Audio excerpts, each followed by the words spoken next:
Le Burkina Faso, sous le leadership du capitaine Ibrahim Traoré, a pris une décision audacieuse: reconstruire une nation de ses propres mains, sans l'aide des puissances occidentales.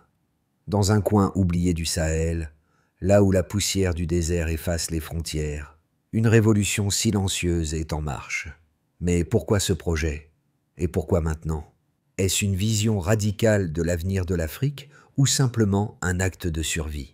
Le projet de la ville-renaissance pourrait bien redéfinir les règles du développement en Afrique. Sous la direction de Traoré, la reconstruction de la ville ne se limite pas à la simple réinstallation de personnes déplacées.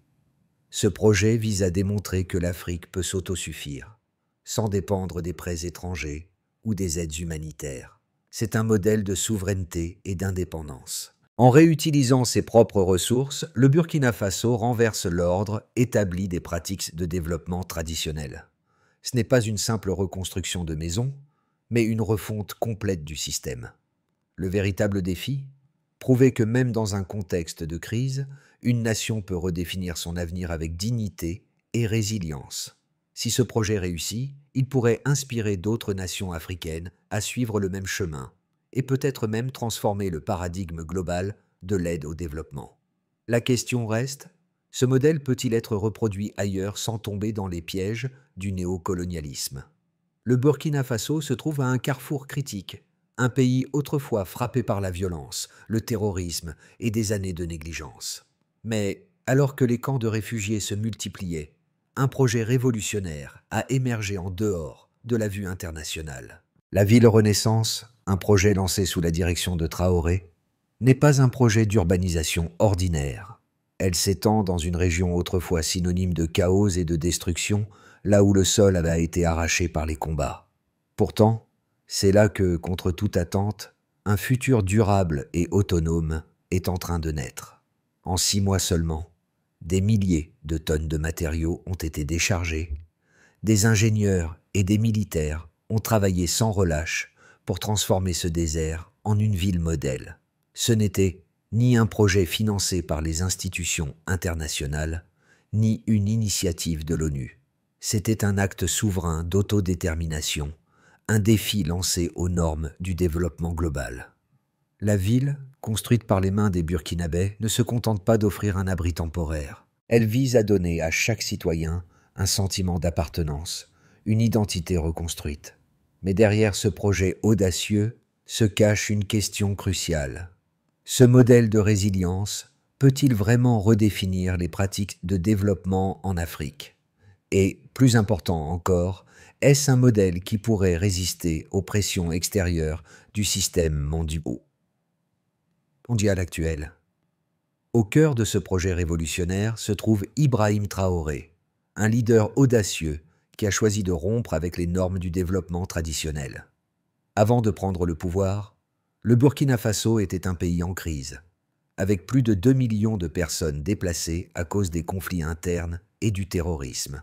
Les villes étaient saturées, les infrastructures effondrées, et l'espoir semblait perdu.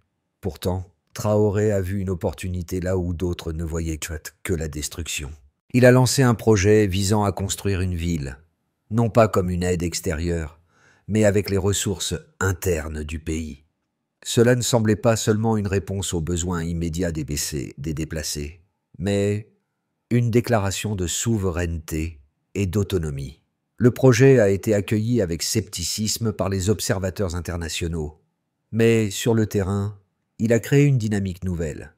Des ouvriers, des ingénieurs, des militaires et même des déplacés eux-mêmes se sont unis pour bâtir cette nouvelle ville.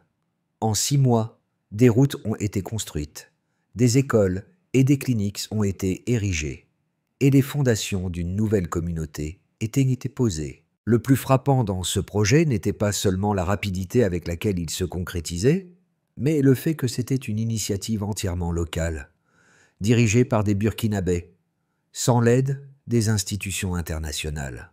Cela a engendré un sentiment de fierté et de résilience parmi les travailleurs et les résidents, et a redonné un sens d'identité à un peuple longtemps oublié. Le projet de la ville Renaissance a été lancé dans un contexte de crise profonde, au Burkina Faso, où plus de 2 millions de personnes vivaient dans des camps de réfugiés ou des zones surpeuplées. L'infrastructure du pays était au bord de l'effondrement, avec des villes submergées par l'instabilité et la violence. Pourtant, dans ce climat de désespoir, Ibrahim Traoré a pris une décision audacieuse. Relancer le pays en reconstruisant non seulement des maisons, mais une véritable communauté. Dès les premiers mois, des milliers de tonnes de matériaux ont été déchargés sur le site de construction et une équipe d'ingénieurs, de militaires et de travailleurs locaux s'est mise à l'œuvre. Le projet n'a pas été financé par des donateurs internationaux, mais par les ressources internes du Burkina Faso. Les autorités ont utilisé l'or du pays pour financer les travaux, redéfinissant ainsi la notion même de souveraineté économique. Le chantier a commencé à se transformer rapidement, des routes ont été construites, des systèmes d'eau ont été installés et des bâtiments ont commencé à sortir de terre. Ce n'était pas un projet d'urbanisation classique, mais une réinvention du concept de développement. Chaque quartier de la ville a été pensé pour répondre aux besoins fondamentaux des déplacés, avec des cliniques, des écoles, des centres de formation professionnelle et des installations solaires pour garantir l'autosuffisance énergétique. En moins de 6 mois, le projet a atteint des étapes majeures et la ville a commencé à prendre forme, bien que de manière modeste. Cependant, le projet ne se limitait pas à la construction de maisons. Traoré a insisté pour que cette ville soit un symbole d'espoir et de dignité, un modèle de résilience et de souveraineté. Les déplacés eux-mêmes ont été impliqués dans la construction, transformant les victimes de la crise en architectes de leur propre avenir. Ce fut un processus qui a redonné confiance aux Burkinabés, leur permettant de retrouver un sens d'appartenance à une nation en reconstruction. Le projet a également eu un impact psychologique profond sur la population, qui, pendant des années, avait été réduite à l'état de réfugiés sans terre ni avenir. Les résultats immédiats furent frappants. Les conditions de vie des déplacés se sont améliorées, des communautés se sont formées, et les Burkinabés ont commencé à rêver d'un avenir sans dépendance extérieure. Les premières vidéos de drones montrant la ville en construction ont été partagées sur les réseaux sociaux locaux, éveillant l'intérêt national et international. Mais si la reconstruction physique était déjà impressionnante, c'était surtout la philosophie derrière le projet qui a attiré l'attention. Ce projet était plus qu'une réponse à la crise, c'était une déclaration de souveraineté, un défi lancé au modèle traditionnel d'aide humanitaire et de développement. Le projet Ville Renaissance a ainsi ouvert une nouvelle voie, et sa rapidité et son efficacité ont étonné les observateurs internationaux. Traoré, loin d'être l'un des dirigeants habituels d'un pays africain, a su utiliser ses ressources locales pour créer un avenir plus autonome pour son peuple. Ce modèle de développement local pourrait bien devenir un exemple pour d'autres pays africains confrontés à des défis similaires. Le projet Ville Renaissance a déjà produit des résultats impressionnants en termes de chiffres. En seulement 6 mois, plus de 12 000 foyers ont été construits, fournissant un toit à des milliers de personnes déplacées. Ce chiffre ne représente pas simplement des maisons, mais des foyers durables avec des infrastructures essentielles, des routes pavées, des systèmes d'approvisionnement en eau potable, des écoles et des centres de santé. La construction de ces maisons s'est faite en utilisant une méthode innovante, les briques de terre comprimées, une technique écologique qui réduit l'empreinte carbone du projet tout en optimisant l'utilisation des ressources locales. Le projet a également eu un impact significatif sur l'approvisionnement énergétique. Environ 5000 panneaux solaires ont été installés, fournissant de l'électricité à la fois aux habitants et aux infrastructures publiques. Cela a permis à la ville de ne pas dépendre des réseaux électriques traditionnels, souvent instables dans la région, et a renforcé l'autonomie énergétique du projet.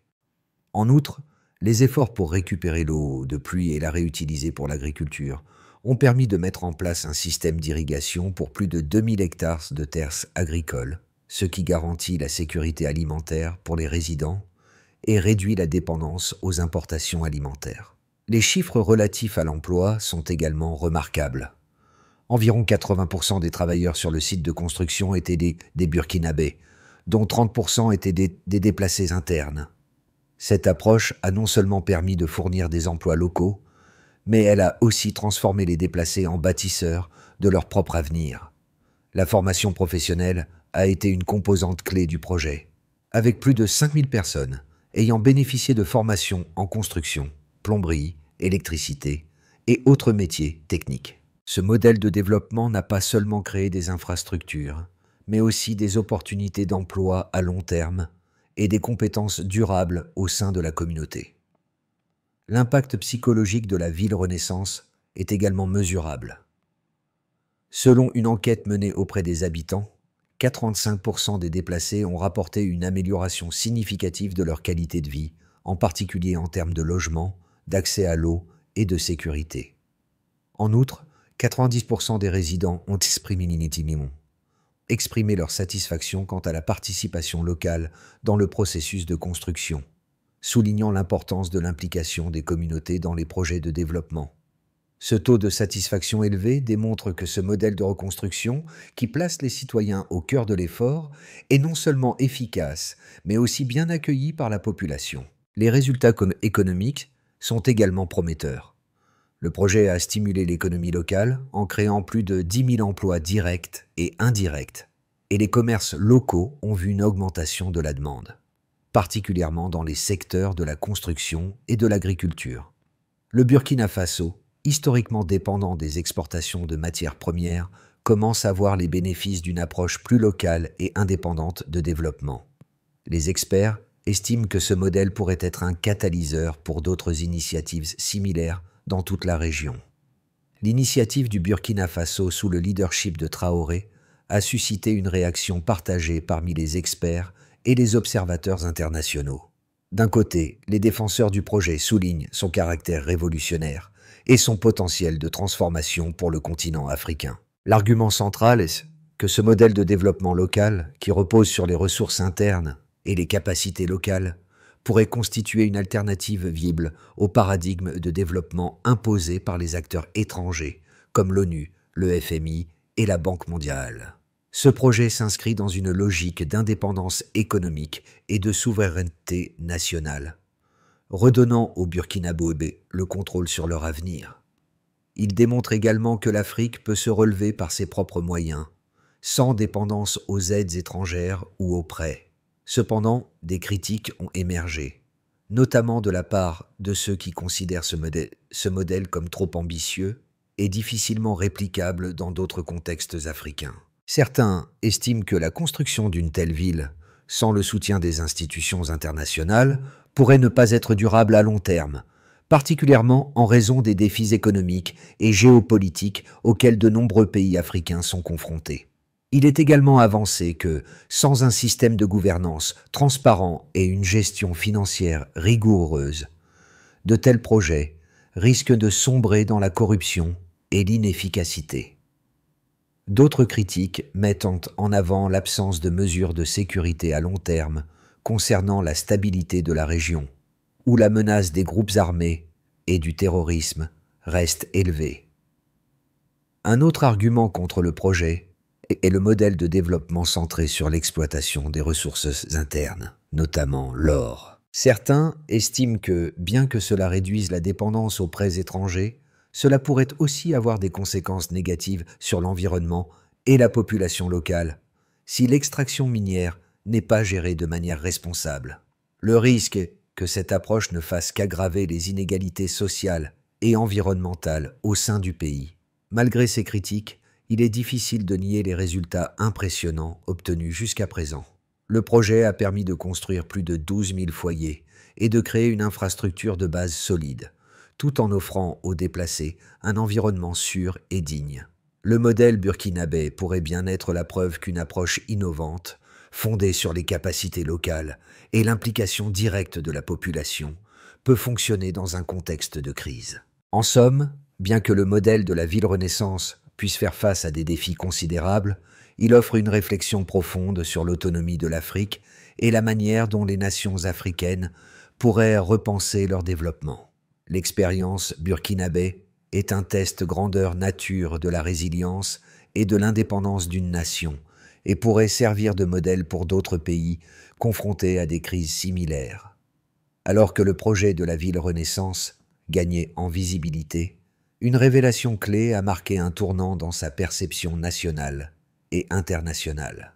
Après 6 mois de travail acharné, les premières images aériennes de la ville en construction ont été partagées sur les réseaux sociaux locaux, surprenant tout le monde par leur ampleur et leur efficacité. Ce n'était pas simplement un camp de réfugiés réhabilités, mais bien une ville nouvelle qui prenait forme, avec des infrastructures modernes, des maisons durables et une autonomie énergétique sans précédent. Cette révélation a bouleversé les attentes concernant ce type de projet en Afrique. Mais ce qui a vraiment marqué les esprits, c'est l'impact direct sur les habitants de la ville. Les déplacés, qui étaient autrefois confinés dans des conditions précaires, ont vu leur vie changer du jour au lendemain. Ils n'étaient plus simplement des bénéficiaires d'une aide internationale, mais des acteurs actifs dans la reconstruction de leur propre futur. Cela a insufflé une nouvelle forme de dignité et de fierté au sein des communautés qui se reconstruisaient littéralement brique par brique. Le projet est devenu bien plus qu'une simple initiative de logement. Il est devenu un symbole de l'autosuffisance et de la souveraineté du Burkina Faso face aux défis mondiaux. Le succès du projet Ville Renaissance ne s'est pas limité à la simple construction de logements. Les effets de cette initiative se sont fait sentir à plusieurs niveaux. Sur le plan économique, la création de la ville a généré un véritable boom local. Des milliers d'emplois ont été créés, non seulement dans la construction, mais aussi dans les secteurs liés à l'agriculture, aux services et aux infrastructures. L'impact a été particulièrement visible dans les petites entreprises locales qui ont vu leur activité augmenter grâce à la demande en matériaux de construction, en biens de consommation et en services de proximité. Selon les estimations, près de 10 000 emplois directs et indirects ont été créés, ce qui a contribué à réduire le taux de chômage parmi les déplacés et les Burkinabés locaux. Sur le plan social, le projet a eu des répercussions profondes. Les déplacés, autrefois réduits à l'état de réfugiés, ont maintenant retrouvé un sens d'appartenance. Ils ne sont plus seulement des victimes d'une crise humanitaire, mais des participants actifs dans la reconstruction de leur propre pays. Cela a renforcé le capital social et la cohésion communautaire. Les personnes déplacées qui ont participé à la construction de la ville sont désormais considérées comme des reconstructeurs et non comme des bénéficiaires d'aide. Cette transformation de statut a eu un effet psychologique significatif sur leur dignité et leur perception de l'avenir. Les communautés se sont renforcées, non seulement grâce aux infrastructures créées, mais aussi par les liens sociaux et économiques tissés au sein du projet. Sur le plan politique, la ville Renaissance a également eu des effets notables. En construisant une ville indépendante et autosuffisante, le Burkina Faso a lancé un défi direct au modèle de développement dominé par les pays occidentaux et les institutions internationales. Le pays a prouvé qu'il était possible de réussir sans les prêts internationaux, les subventions ou les programmes de réinstallation financés par l'ONU. Cette approche a provoqué une réflexion globale sur les modèles d'aide au développement et a renforcé le rôle du leadership local dans la gestion des crises. Les pays africains qui ont observé ce projet se sont vus offrir une alternative crédible aux méthodes de développement traditionnelles, axées sur la dépendance. À un niveau plus global, le projet a attiré l'attention des médias et des gouvernements internationaux. Bien que le modèle burkinabé ait été critiqué par certains experts, il a également suscité un intérêt croissant parmi les nations africaines et au-delà. Des discussions ont émergé sur la possibilité d'appliquer ce modèle dans d'autres contextes de crise, notamment au Mali, au Niger et au Tchad. L'idée de reconstruire sans dépendance extérieure a ouvert la voie à un nouveau type de développement durable, centré sur l'autosuffisance et la souveraineté nationale. En résumé, le projet de la ville Renaissance ne se contente pas de créer un logement pour les déplacés, mais il a aussi généré un impact économique, social et politique majeur. Il a renforcé l'idée qu'une Afrique autonome est possible et a démontré que même face à une crise majeure, Les nations africaines peuvent reprendre en main leur propre destin sans se soumettre aux dictats extérieurs. Dans les 6 à 12 mois à venir, la ville Renaissance pourrait évoluer selon 3 scénarios principaux, chacun ayant des implications significatives pour le Burkina Faso et la région. Scénario 1. La consolidation du modèle de développement durable. Dans ce scénario, la ville continue de croître à un rythme rapide grâce à l'engagement des autorités locales et des communautés. Et l'autosuffisance énergétique, l'agriculture durable et la gestion de l'eau deviennent des modèles reproductibles dans d'autres régions du pays. Le projet inspire d'autres nations africaines confrontées à des défis similaires, qui commencent à adopter des stratégies de développement plus locales et autonomes. Les autorités burkinabées, soutenues par une population enthousiaste, créent une zone économique autonome qui attire des investisseurs locaux. La ville devient un pôle d'innovation pour d'autres pays du Sahel, et l'initiative inspire une nouvelle génération de leaders africains qui cherchent à se défaire des chaînes de la dépendance internationale. Scénario 2. La résistance extérieure et les tensions internes. Dans ce scénario, la ville Renaissance rencontre des défis plus importants sur le plan extérieur. Bien que le projet ait connu un succès local, il fait face à des pressions géopolitiques croissantes de la part des pays occidentaux, qui voient ce modèle comme une menace à leur influence sur l'Afrique. Les sanctions économiques, les restrictions sur les échanges commerciaux et l'isolement diplomatique commencent à peser sur l'économie du Burkina Faso. Interne, des tensions pourraient apparaître si le pays ne parvient pas à garantir la durabilité économique du projet.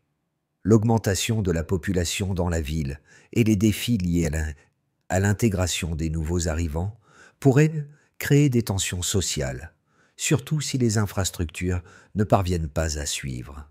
Dans ce cas, le modèle de ville Renaissance risquerait de se retrouver à un carrefour, où son succès initial pourrait ne pas suffire à surmonter les défis externes et internes. Scénario 3. Un modèle alternatif mais isolé. Dans ce troisième scénario, le Burkina Faso continue de développer la ville Renaissance, mais se retrouve isolé sur la scène internationale. Bien que l'initiative ait eu un impact positif sur les résidents de la ville, elle ne parvient pas à susciter une large adhésion au sein de la communauté internationale. Les investisseurs étrangers restent réticents et la communauté internationale n'adopte pas pleinement le modèle, se concentrant sur des initiatives de développement plus conventionnelles. Le pays pourrait réussir à maintenir l'autosuffisance dans certains domaines, mais la croissance du projet risque de stagner sans un soutien extérieur suffisant. Le projet de la ville Renaissance pourrait alors se transformer en un modèle alternatif, mais pas nécessairement reproductible à grande échelle, et pourrait rester limité à la région du Sahel, sans véritable extension à l'échelle continentale. Recommandations pour l'avenir. Quoi qu'il en soit, le modèle de la ville Renaissance doit continuer à évoluer et à s'adapter aux défis du futur. Il est crucial que le Burkina Faso cherche à renforcer ses partenariats régionaux tout en continuant à promouvoir des solutions de développement local et durable. Le pays devrait également envisager des stratégies pour mieux intégrer la communauté internationale, tout en préservant sa souveraineté économique. En outre, un suivi rigoureux du projet et une gestion proactive des défis internes seront essentiels pour assurer la pérennité de ce modèle. Le Burkina Faso, à travers ce projet audacieux, a la possibilité de redéfinir son avenir, mais cela nécessitera une vision à long terme et un engagement soutenu à tous les niveaux de la société. Le projet Ville Renaissance a eu un impact profond, non seulement sur les habitants du Burkina Faso, mais aussi sur l'ensemble du continent africain et au-delà. Cette ville, qui a vu le jour grâce à l'ingéniosité et à la détermination du peuple burkinabé, est devenue un modèle de résilience et d'autosuffisance. Cependant, ce projet ne se contente pas de changer la vie des déplacés internes. Il fait également écho à des millions de personnes à travers l'Afrique et dans les diasporas, qui ont longtemps été victimes d'un système de développement qui les maintient dans un état de dépendance. Pour les jeunes Africains, en particulier ceux qui grandissent dans des régions en crise ou confrontés à des conflits, la ville Renaissance est un symbole d'espoir. Elle montre qu'il est impossible de prendre en main son propre destin, même lorsque l'avenir semble incertain. Cette ville ne représente pas seulement une solution de logement, mais une réflexion sur la souveraineté et l'indépendance. Elle incarne la possibilité de reconstruire des nations à partir de leurs propres ressources et de leurs propres mains. Pour les acteurs politiques et les leaders africains, Ville Renaissance offre un modèle à suivre.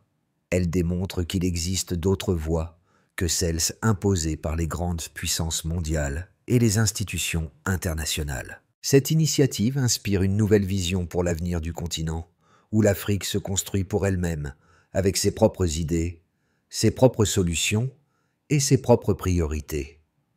Les citoyens du monde entier, en particulier ceux qui ont soutenu des causes similaires, commencent à voir dans ce projet un appel à l'action. Le message est clair.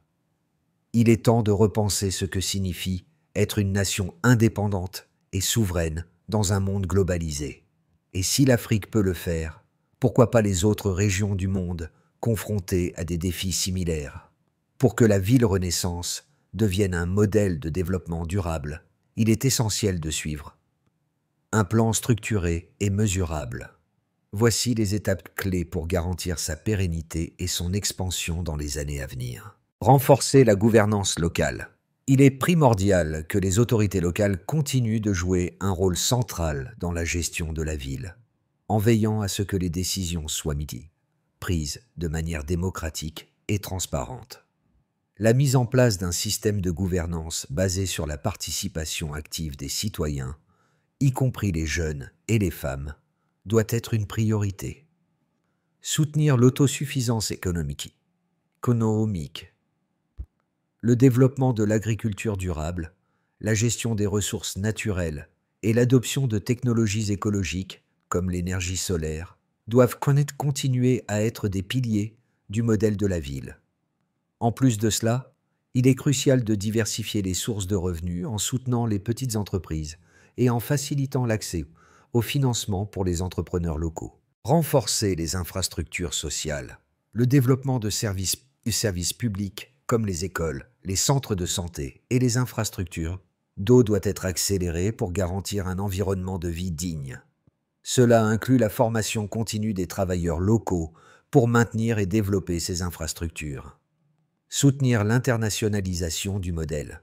Le Burkina Faso devrait établir des partenariats stratégiques avec d'autres nations africaines pour promouvoir le modèle de la ville Renaissance.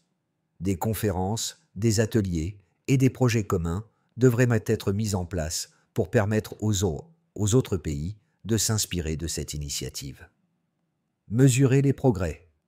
Il est impératif de définir des indicateurs clairs de performance, y compris l'amélioration de la qualité de vie des habitants, l'augmentation du taux d'emploi local et la réduction de la dépendance aux aides extérieures. Ces mesures serviront à suivre l'efficacité du projet et à ajuster les politiques en fonction des résultats. Ce plan d'action offre une feuille de route réaliste pour garantir la durabilité du projet tout en inspirant d'autres nations à suivre cet exemple audacieux. À la fin, la ville Renaissance est bien plus qu'un simple projet immobilier. Elle est là l'incarnation de l'espoir, un espoir né du chaos et de la destruction, mais qui trouve sa voie vers la reconstruction par les mains des peuples. Ce projet rappelle que même dans les moments les plus sombres, une nation peut se relever, non pas grâce à l'aide extérieure, mais grâce à sa propre résilience et à son unité. Ibrahim Traoré, à travers sa vision audacieuse, a prouvé que l'avenir de l'Afrique ne doit pas dépendre des aides extérieures, mais de sa propre capacité à se reconstruire. Les habitants de la ville Renaissance, qui étaient autrefois des déplacés, sont désormais les bâtisseurs de leur propre destin. Ils ont redonné dignité et fierté à leur communauté et ont prouvé qu'un autre modèle de développement est possible. À travers ce projet, l'Afrique montre au monde qu'elle peut écrire sa propre histoire, loin des dictats des puissances étrangères. Il s'agit d'un acte de réaffirmation de l'identité africaine, une affirmation que la souveraineté et la dignité humaine vont bien au-delà des frontières géographiques ou des obstacles mondiaux.